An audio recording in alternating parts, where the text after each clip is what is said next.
Okay, for this video, this is going to be my top 30 Monday Night Raw matches. So we just passed the 30th anniversary of the Raw television program. So I thought this would be a cool list to do. So if anyone wants to post what you feel is the greatest Raw match of all time, post it in the comment section. It'd be really cool to see your picks. But yeah, this was a really interesting list. I was surprised at how much quality stuff had to get cut. And after the video's over, I do kind of want to reflect on the match quality over the years. And if you think anything got snubbed or you think anything really deserved to be on this list that didn't make it, go ahead and post that. But yeah, this is a really tough list to post. You almost just feel bad at some of the stuff that, got cut. But let's get right down to it. At number 30, we got Triple H taking on Ric Flair. It's from May 19th, 2003 for the world title. This is from Greensboro. This is, Flair country, where Flair really made a name for himself in the NWA. So this was like a temporary face turn for Flair. Triple H wanted him to lie down because he had the bad ribs from Kevin Nash. But yeah, an incredible moment. This is more about, the aftermath than anything. They actually put this on the cover of the third disc of the Flair anthology. So, bottom line is Triple H just did a lot of things to really, kind of elevate Flair's status and kind of re-educate the younger fans that, Flair is a legend. And I don't think there's any better example of that than this matchup right here. It was just an incredible night for Flair. If you haven't seen the aftermath, they have the match and then the whole aftermath on the, Flair's Ultimate Collection DVD. At number 29, we got Shawn Michaels taking on Jericho. This is the rematch from WrestleMania. So going all the way back to July 21st, 2003. The match definitely, wasn't WrestleMania 19. Something was just missing. It was still good. This probably got more time than any Raw match from 2003. So it got good promotion. It got a lot of time. Jericho gets the victory here, making Shawn tap out with the Walls of Jericho, thanks to Randy Orton. But it was cool, man. The best part about it was the highlight reel to set it up. I did a classic review of that.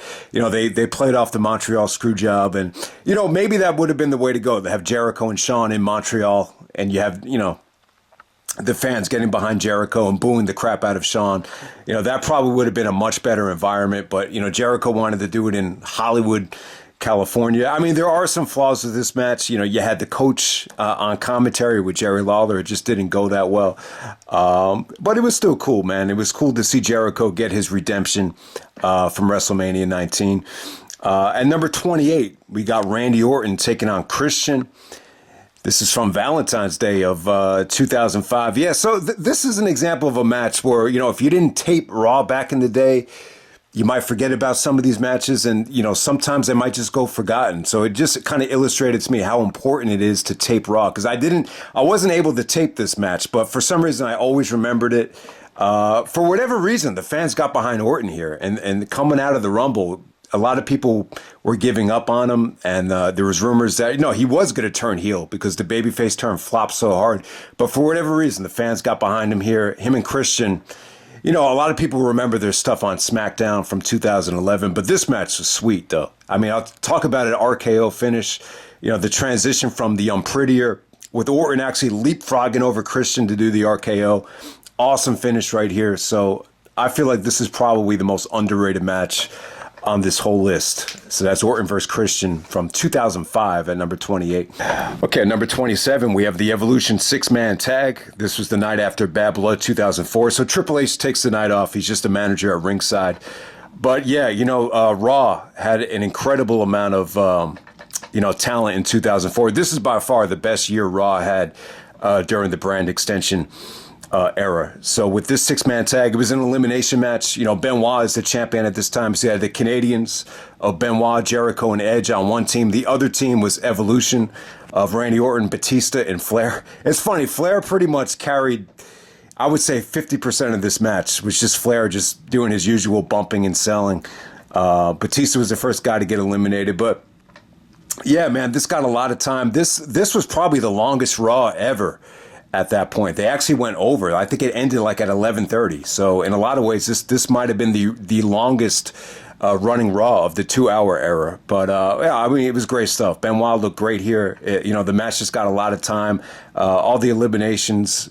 No one was made to look weak. Everybody, was able to showcase what they could do. So it comes down to Benoit and Orton at the end.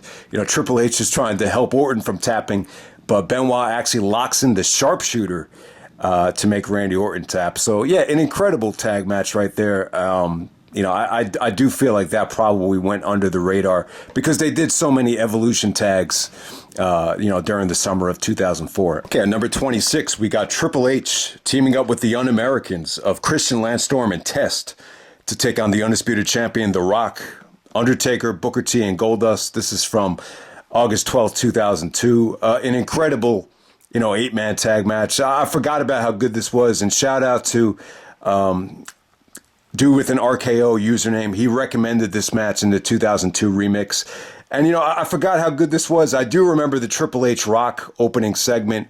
Some of the best and funniest stuff I think Triple H and Rock have done together. But, Triple H was really trying to get the fans against him. He cut a promo on the fans, talking about that they made him weak to the point that he would lose to an old piece of crap like Hulk Hogan. And then, The Rock came out and basically said, The Rock is one thing you're not, undisputed champion, so shut up, bitch. So that kind of started this little, I think Triple H and The Rock, I really think Triple H just wanted to get the fans to hate him again. So what better way than to, talk trash to The Rock and then align himself with the Un-Americans. And I got to say, man, I know the Un-Americans were uncomfortable doing some of the things that they did, but God, I mean, they got a ton of heat and it paid off here. Everybody looked like $1 million. I mean, God damn, that leg scissors by Booker T came out of nowhere. Triple H and Undertaker looked horrible at King of the Ring 2002, but for whatever reason, maybe because they're wrestling in short spurts, the work they did together here was great. And I got to say, man, I know Hollywood Rock, that era gets a lot of love, when Rock turned heel in 2003. But I kind of want to say that, Rock's summer of 2002 was better, match quality wise, even the promos, especially this promo with Triple H to open up the Raw. I mean, everything he did was gold, during that summer. And I just don't think he gets a lot of credit.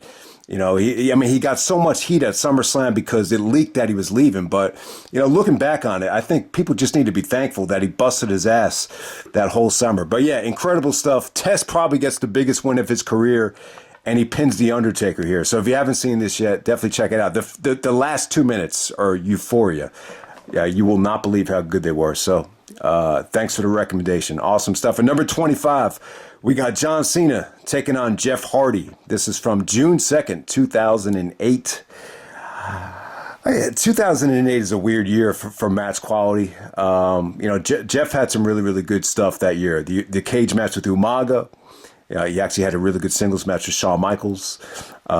He actually lost to Jericho for the Undisputed Champion when he got suspended. So there's a lot of good Jeff Hardy stuff in 2008. And this match kind of makes you think, what could have been with Cena and Hardy. And a lot of people have suggested, maybe they should have wrestled at WrestleMania 24, face versus face. It would have been the modern day version of Hogan versus Warrior. You could definitely see that with this match. An incredible crowd reaction. This isn't going to wow you from a technical standpoint, but, Cena recovered well after a really shaky start.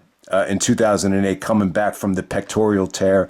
I thought he looked really, really bad the first couple of months, but he was all the way back here. Him and Jeff Hardy had a really, really fun match. This was the number one contender for Night of Champions to take on Triple H.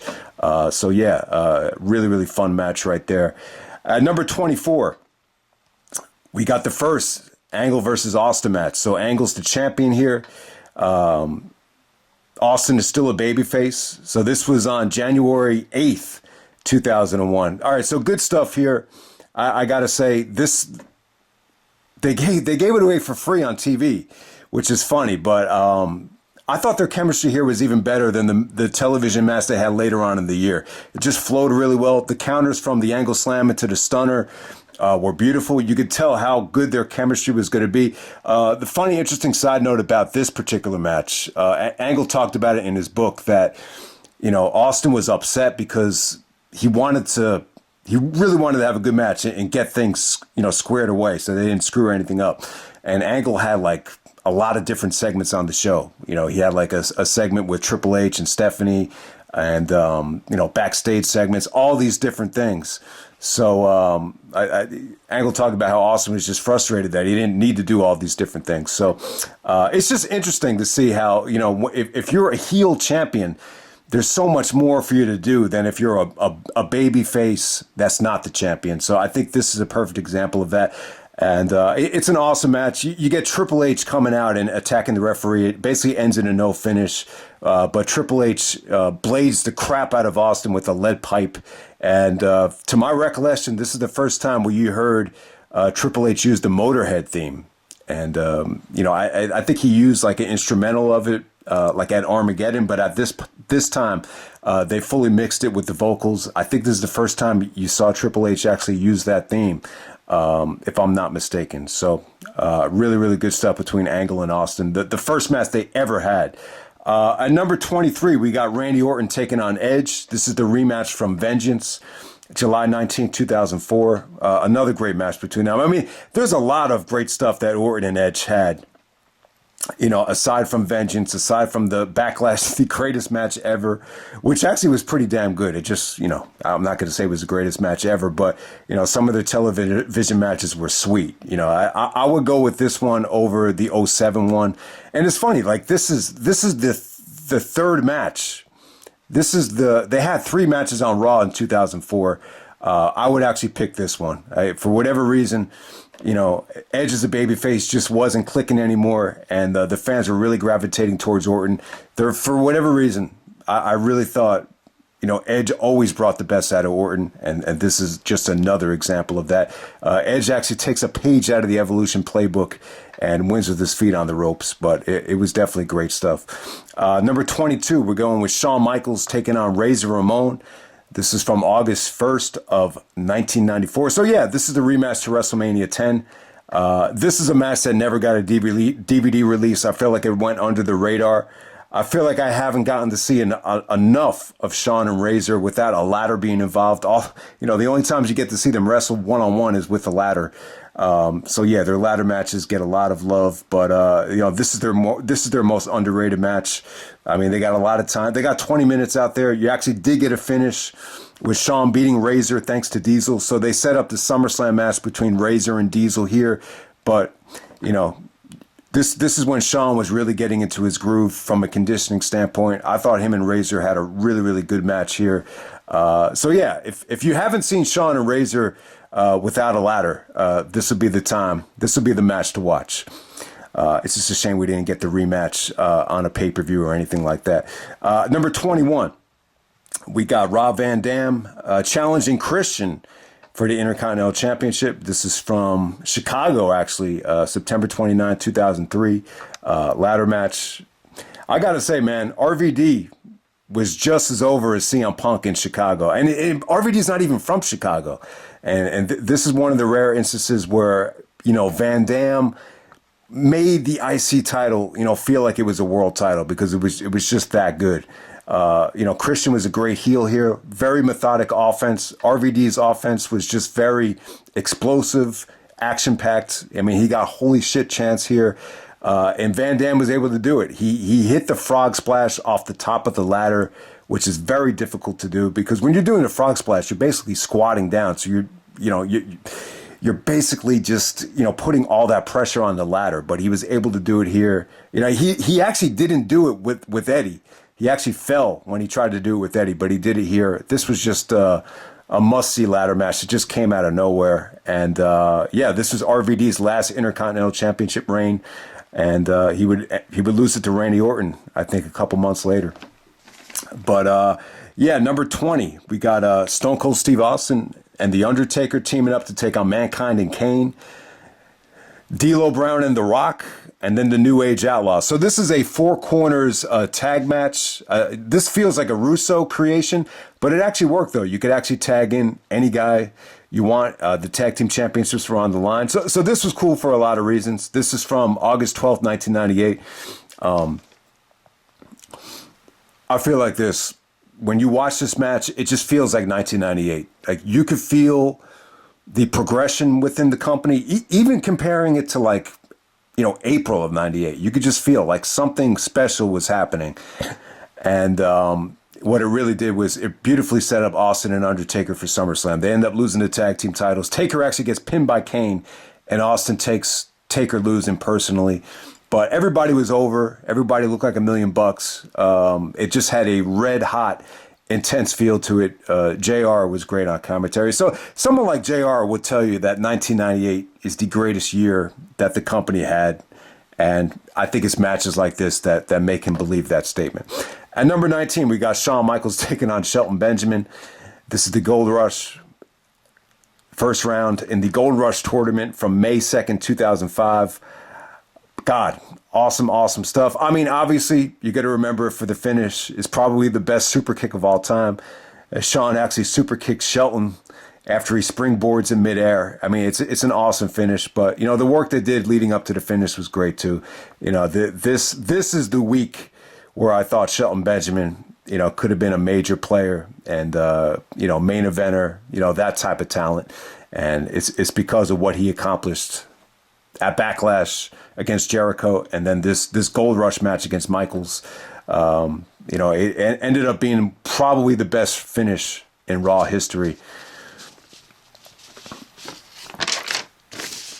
At number 18, we got Mr. Perfect taking on Ric Flair. This is I guess the second Raw ever. Late January 1993. I guess January 25th, 93 to be exact. Perfect versus Flair. The loser has to leave town. So this was a great way to send Flair packing to WCW. Flair had a great run, but, I think Flair is really in his comfort zone down south in the WCW, NWA territory. So it definitely made sense. Plus, there's rumors, you read Bret Hart's book, Flair just wasn't, him and Vince just didn't click all the time. And I think, especially like around the summer of 92, I think Vince just got a little bit fatigued of Flair's style. But that shouldn't take away the great run that Flair had. At this time, him and Perfect had split up. And it was just great stuff. The Perfect, Flair and Bobby Heenan, they were, together the whole year, but, they kind of broke up at this point. I think they had ties to the AWA. And it's funny, when you think of Flair, you think of the NWA and, WCW down south. But, Flair is originally he grew up in Minnesota, along with Mr. Perfect, along with Heenan. So if anyone was kind of baffled at why they were, together so much, that might be why. But incredible match between Flair and Perfect. Perfect actually wins with the Perfect Plex. And really an awesome, meaningful main event to one of the early Raws. Number 17. We got Seth Rollins taking on Dean Ambrose. This is the Falls Count Anywhere from August of 2014. Incredible stuff right here. I'm just surprised at how violent this was. I'll tell you, man, Rollins was never able to, recapture, this level of conditioning. I mean, he looked like he was in amazing shape back then. But yeah, really, really awesome stuff here. Very violent, very brutal. You remember that cinder block spot where the Rollins actually curb stomps Ambrose into the cinder blocks? But yeah, it's funny. This was 2014. It felt like an AEW audience. The audience just felt so much older, so much more mature back then. So I got that at number 17. At number 16, we got Triple H taking on Cactus Jack. This is from, maybe the most important, maybe the best Raw ever from September 22nd, 1997. So yeah, the best match from arguably the best Raw ever. And, Triple H and Cactus had a street fight. The first time Foley was able to beat Cactus Jack, and they just created magic. This was definitely the best version of Triple H and Mick Foley.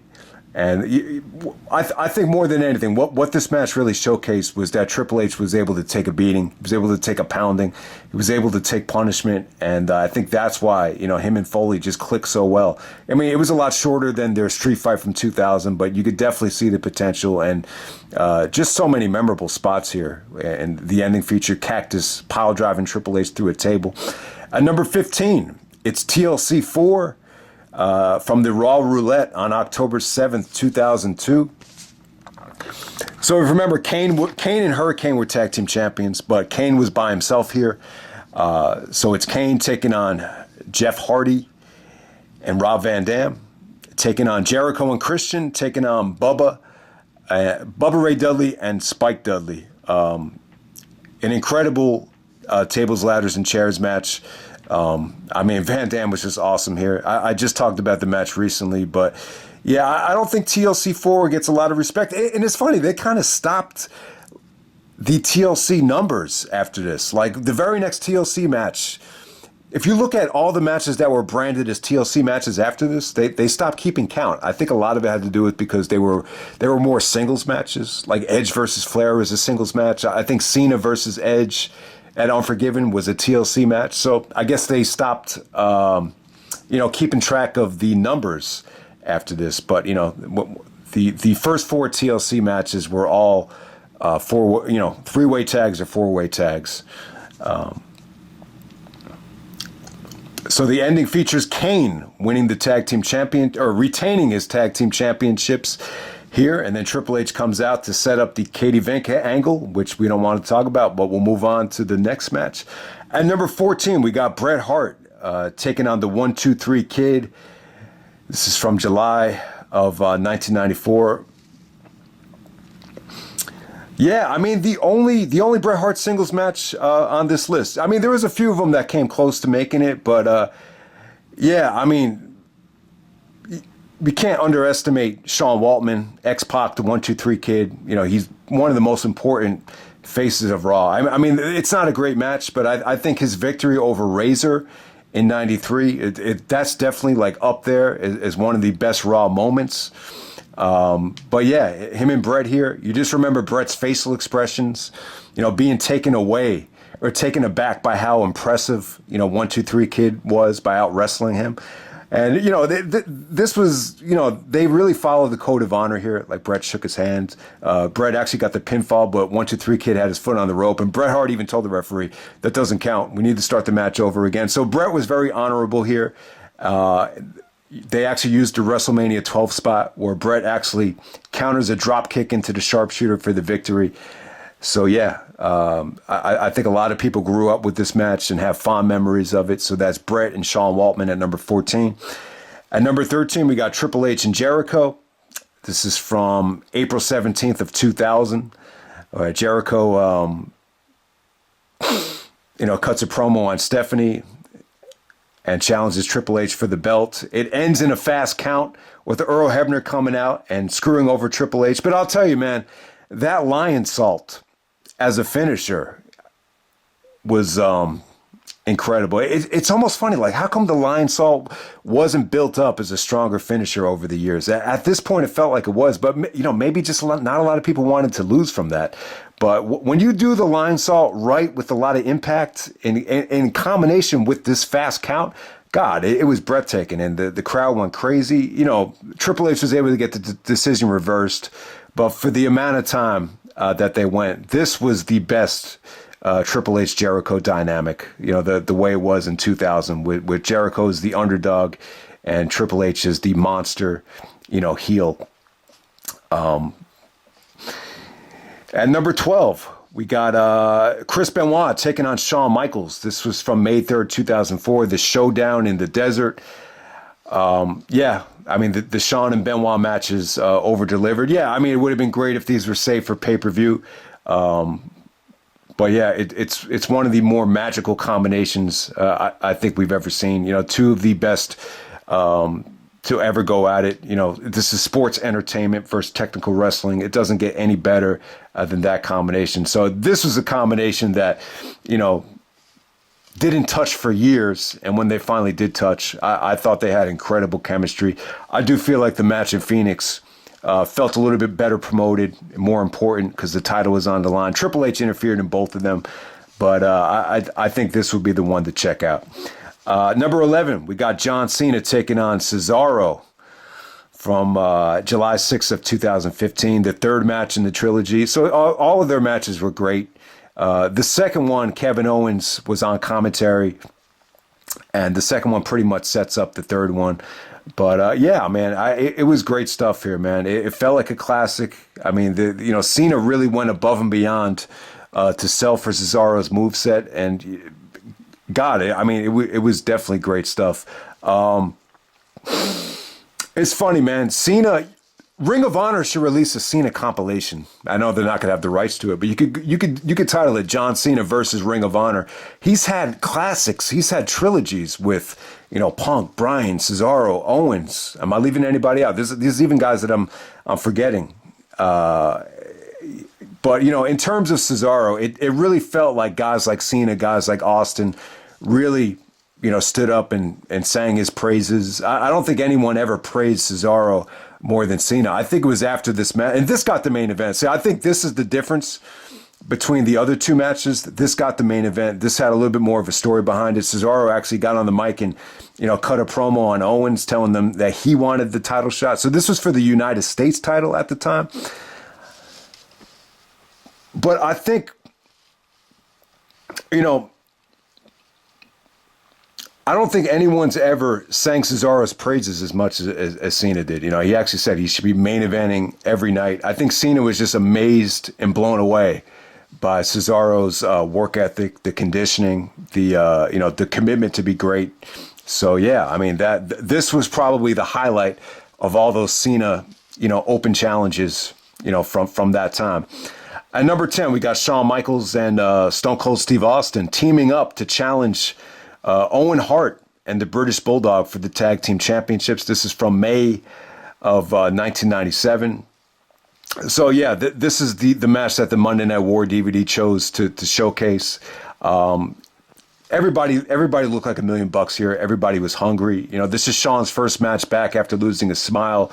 And God, he looked like he didn't lose a step. And I think Shawn was in a tough situation here because if he looks like he's a step off, he's going to get criticized. And then if he looks like he's amazing, he's going to get criticized because, maybe he was faking the knee injury. So I think Shawn was in a tough spot right there. But yeah, him and Austin, incredible combination. The temper tantrum that both of them drew after the match, where they're both getting in each other's faces, was great. If there's one guy that could really match Shawn's attitude and bitchiness, it's definitely Austin. So that was definitely cool right there. But yeah, really, really vintage tag action. I just thought everybody looked hungry. Everybody looked good. There's a reason why, this was showcased on the Monday Night War DVD. Number 9, we got Randy Orton taking on Daniel Bryan for the WWE Undisputed Championship. This is the night after TLC in 2013. Oh my God, that TLC pay-per-view was crazy. And what I remember about this is the Raw before TLC.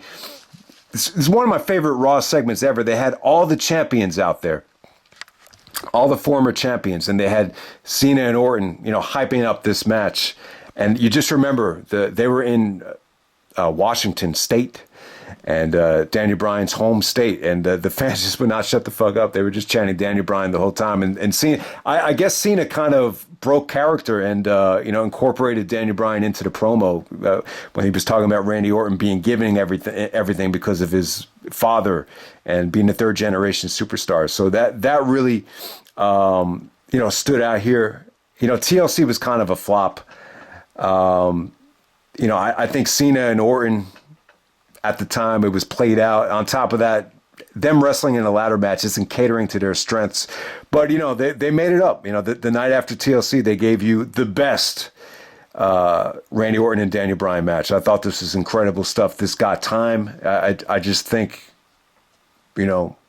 whatever was lacking about the pay-per-view finishes and the amount of time that they got, they made up for it here. I mean, it had a disqualification ending. This is where Orton actually low blows Bryan in the nuts, and it ends in a DQ. But God, it's some of the best one-on-one stuff I think we've ever seen in the history of Raw. And it just showcases how good Orton could be if he's in the ring with the right guy. At number 8, we got Kurt Angle and Chris Benoit, the steel cage match from June 11, 2001. You got Austin on commentary with Paul Heyman and Jim Ross. I thought that added to the match. Austin was great here on commentary. You could see the look. You could, Angle's right. You could definitely see the look of disgust after Angle delivers the German off the second rope. I have no idea why Angle would take that bump, but give Benoit credit. He gave it to him clean. It didn't look like Angle even landed on his head or anything like that. But yeah, obviously, Angle actually won Best Raw. What was it? The at the 10th anniversary show, he won like the most breathtaking Raw moment for the moonsault. Benoit was able to hit the flying headbutt, but they just did their thing. It's definitely one of the more intense and entertaining cage matches you'll ever see from a technical standpoint. So I got that at number 8. Number 7, we got Shawn Michaels taking on Marty Jannetty for the Intercontinental Championship. This is from July of '93. The second match, I believe this is the second of the 90. Oh, actually, excuse me. This is the second Raw match, but the third match of the trilogy. For that time, it was good. For that time, I don't think you've ever seen athleticism like that, near falls like that. And at the time, I don't think a lot of people were ordering the pay-per-views. They weren't that attractive. I don't think a lot of people were even, watching WCW. Flair really hadn't, found his groove back with WCW yet. So in a lot of ways, this was the most accessible match in 1993. Everybody watched Raw at the time, even if you weren't that big of a fan. So yeah, Shawn and Marty, they finally were able to deliver on that awesome storyline and the awesome breakup here, and they had a really, really good match. Thanks to Diesel. Diesel helped Shawn, retain the Intercontinental Championship there. But this was the match where you finally got to see the Shawn and Marty split pay dividends in an actual match. Number 6, we got John Cena taking on CM Punk. This is from February 25th, 2013. Jesus Christ, this was awesome. I mean, if you think this should be the Raw match of the year or greatest Raw match of all time, had no problem with that. I mean, what this really felt like to me was, the WWE's answer to Okada and Tanahashi in New Japan, because you remember at the time they kept on main eventing Wrestle Kingdom year after year, but the matches just kept getting better. And that's kind of what Cena and Punk did. Like, from a wrestling standpoint, it's probably better than Money in the Bank 2011. I think Money in the Bank 2011, there was a better storyline involved. And I just think things were just exciting at the time. But to me, this was just a big FU from CM Punk to what was going to happen at WrestleMania. And so, yeah, I mean, this would have been cool if Punk and Cena were able to have this match at WrestleMania. It would have been a much better match. But, yeah, Cena wins the Rumble, but I can't remember why. Somehow, some way, Punk was able to get the stipulation where if he won this match, he would go on to the main event of WrestleMania. And, yeah, I mean, I wouldn't have been crazy about a triple threat.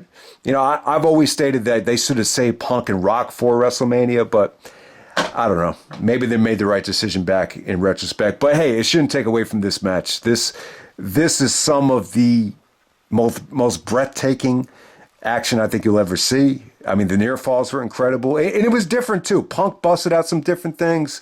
Even Cena started, doing different things with his moveset. He wasn't doing the springboard stunner at this time. But you could definitely tell, Punk and Cena, they definitely mixed it up here. Punk actually did a pile driver to Cena, believe it or not, which is crazy.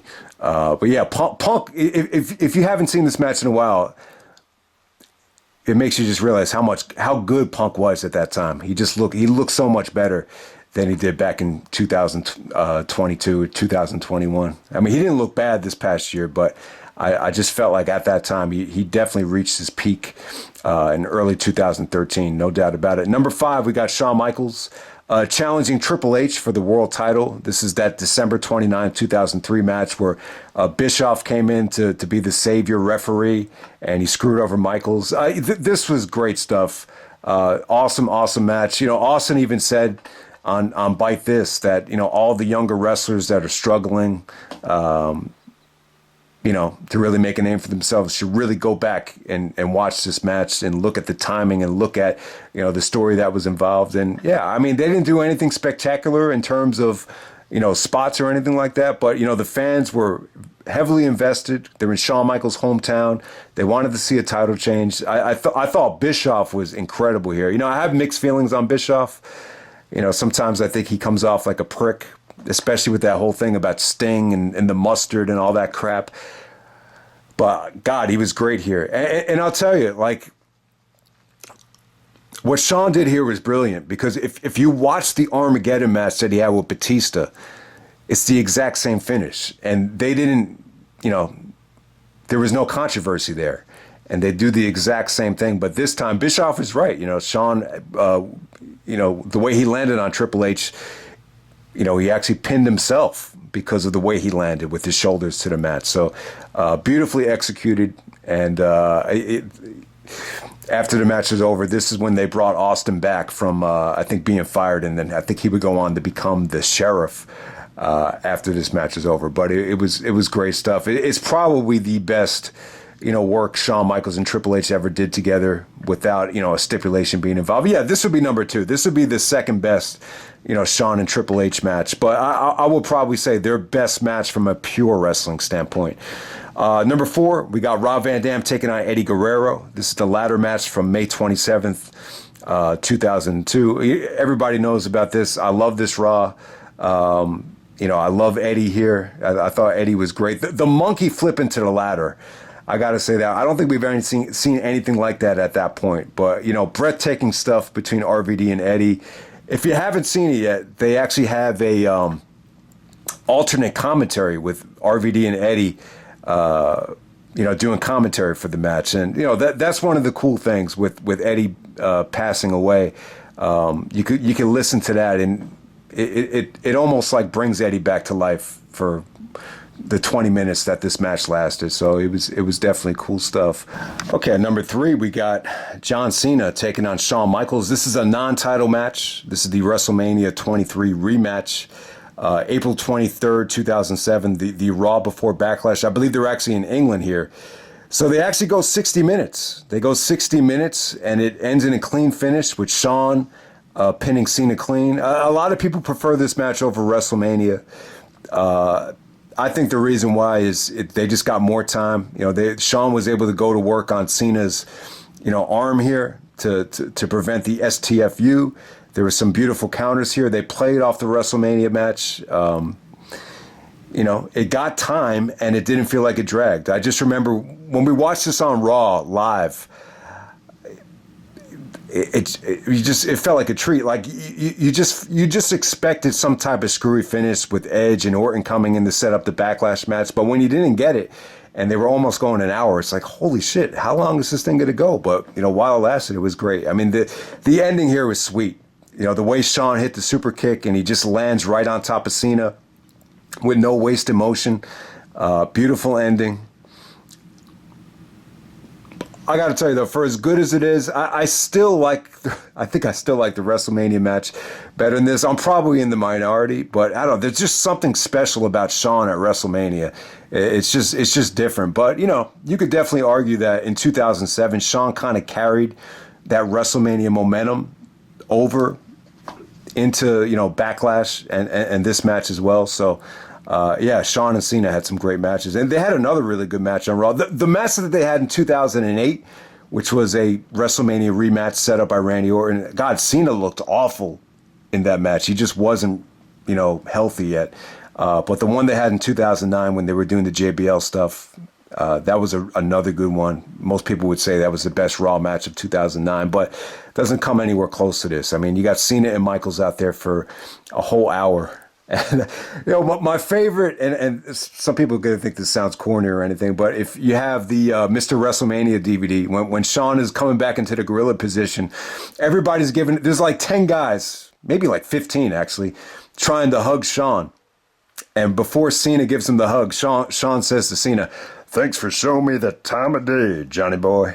I don't know, I just always thought that was funny as hell. So yeah, we got Shawn and Cena at number 3. Number 2, God damn it, Owen Hart versus British Bulldog. March of 1997, I think from Germany, believe it or not. Yeah, the production values here are pretty crappy for a Raw. I mean, the lighting is a little bit dark. It's in Europe, so it's a different format. It's not NTSC. It's in PAL format. You could definitely tell, but it shouldn't take away from how good this was. This is the real Owen Hart.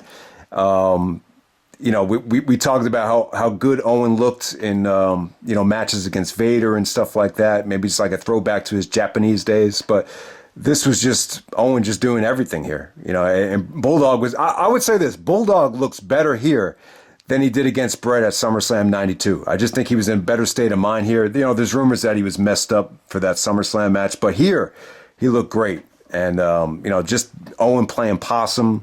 The Owen got a lot of heat here just from the way he was wrestling. But yeah, it was awesome stuff. To crown the first ever European championship. I know the European title is kind of looked at as a joke later on that year, but God damn it. I mean, the first match. I mean, I was thinking about having this at number one just to pay tribute to Owen. And that's one of the cool things about this list is, guys like Eddie and Owen and even Benoit, like, they're passed away, but we can still talk about them and honor them for the great work that they did. So if you haven't seen this yet, it's on the Hart Family DVD, and so go back and watch it. If you have the network, go back to early March of '97 and check it out from Germany. And then at number one, I had to go with it. We got Austin and Triple H, the two-man power trip defending the tag titles against Benoit and Jericho from May 21st, 2001. I just love it, man. I think this match has everything. It showcases toughness with the Triple H tearing his quad and toughening it out and wrestling throughout the match. It's rewarding hard work, guys that are shattering the glass ceiling like Benoit and Jericho. It just showed you how awesome it was to have Austin as a heel. Stephanie McMahon at ringside looked like $1 million. The action, the commentary, the breakups, everything here. It's an incredible main event. The crowd was incredible too. God, the crowd was so hot here. And, it set up a jealousy angle. I mean, they could have went either way. With the Triple H injury, obviously the Walls of Jericho stuff, that sets up Jericho Triple H for WrestleMania, so they went with that. But, if Triple H doesn't go down, they were clearly going to have Triple H as the babyface during the invasion and Austin as a heel. That's probably the way it was going to go. But it was great stuff. And I want to shout out Jericho, too, here. He was busting his ass at the time. I know a lot of people clown on Jericho for being out of shape and being up and down with his conditioning, but I'll tell you, man, you want to see an example of someone that was busting his ass and doing it clean? It's Jericho around this time in 2001. He looked jacked, but, if you watch wrestling enough, you could tell a steroid body from a non-steroid body. And I could tell you with 100% certainty, Jericho was clean as hell here, and he was just as jacked as some of the other guys in this match. So give him credit. The Benoit Jericho push. I think I like it even better than Angle and Benoit teaming together. So I got that at number one. Should come as no surprise. So yeah, man, that's pretty much it in terms of the match quality. So if you guys think anything got snubbed and you want to pick your best Raw match of all time, but we would definitely like to know.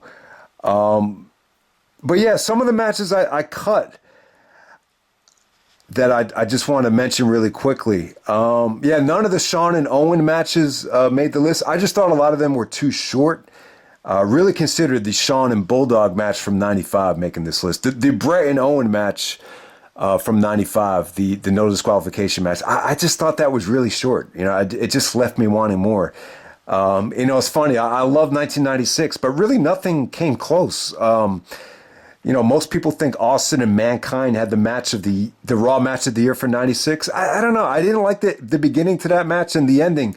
The ending kind of left me cold. I think while they were in the ring, it was a great brawl. But we talk about how great Shawn was in '96, but just none of the matches on Raw really stood out. The Marty match was probably his best match, but I just think the stuff from '93 was more memorable than any of that stuff. 1998 is considered a great year. I'm just not a huge fan of that Foley and Terry Funk match, the Falls Count Anywhere. I just, it's nothing that they did wrong in that match. I mean, Austin's on commentary. I think once they got back into the ring, they were able to show what they can do in the United States. The great work that they did overseas. But I don't know. Anytime you have guys, doing crap in the crowd, I just can't get into it. But the moonsault from Terry Funk was pretty cool. I want to give a shout out to Austin and The Rock the night after Survivor Series. I mean, that came close to making the list. That was great. From a crowd reaction standpoint, it was great stuff. Taker comes out with the shovel to set up the Buried Alive match. So it's a little bit short. It's a little bit of a screwy finish, but the crowd investment there coming after the turn at Survivor Series 98 was definitely great stuff. Nothing from 1999 made my list. I don't know. I talked about the Rock and Mankind match in the Raw title changes video. The Rock and Triple H cage match, I just don't think it was that great. 99 is more known for storylines than anything. So that's well documented. I wasn't really crazy about the Triple H and the Radicals tag match with Rock, Too Cool, and Mick Foley. I definitely thought it was good. Most people would say that was the Raw match of the year for 2000. I just think some of the multi-man tag matches I had on this list were actually a little bit better. I don't know, the Too Cool stuff, Rikishi as the Raw match of the year. I don't know. But Benoit actually got the clean victory with the flying headbutt there. So that was pretty cool. I do want to shout out Rock versus Angle from March of 2001. The rematch to No Way Out. Really, really good stuff. I love the booking with Deborah and Angle with the ankle lock. And that's really where the Deborah stuff paid off. When you watch the Deborah stuff at WrestleMania 17 with the video package, you're like, God, Austin sounds like he just doesn't give a fuck about this shit. But that's where it paid off, for Angle to snap Deborah's ankle and then for Austin to blame it on Rock for not protecting Deborah. That's where it paid off. And it never really clicked until I saw that match. So I want to give that a shout out as well. We talked about the 2002 stuff. So from 2003, I do think RVD and Jericho had their most underrated Raw match in 2003. When Van Dam won with the split-legged moonsault in, I think it was in Vancouver. That's the night where they set up the Elimination Chamber. That's when all the injuries started. That's when the injury happened to Triple H. So they switched the plans that night. But that will be the most underrated RVD and Jericho match from 2003. Wait, I was just talking about every friggin' year right now. So, but yeah, like I said, guys, I think 2004, it was an incredible year for Raw. I think Benoit making the jump with Evolution and Edge, it was really huge. I love the Benoit-Orton match where Evolution turned on Orton. I love that match. Even 05 had some really, really good stuff.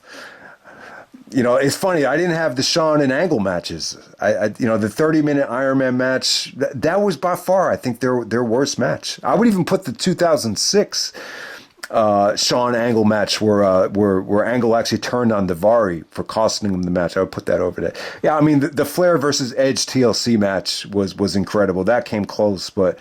And you get to see Charlotte in the front row crying as Flair, God damn it. He busted his ass in that match. He took a superplex off the top of the ladder from Edge there. The Shawn and Edge had two great street fights that came close to making it. 05 and 07, they were pretty much both on the same level. We talk about 2008, very Jeff Hardy dominated. I wasn't a huge fan of that Jericho and Shawn last man standing match. I thought that was the worst match they probably had. When you think of 2009, a lot of, Ray and Jericho had some great stuff, but their best stuff was on SmackDown. The Cena Triple H match was pretty good, but I think at that time you could definitely tell Triple H was really limited in what he could do. But yeah, I almost forgot that they gave away a Cena Triple H 3 on free television.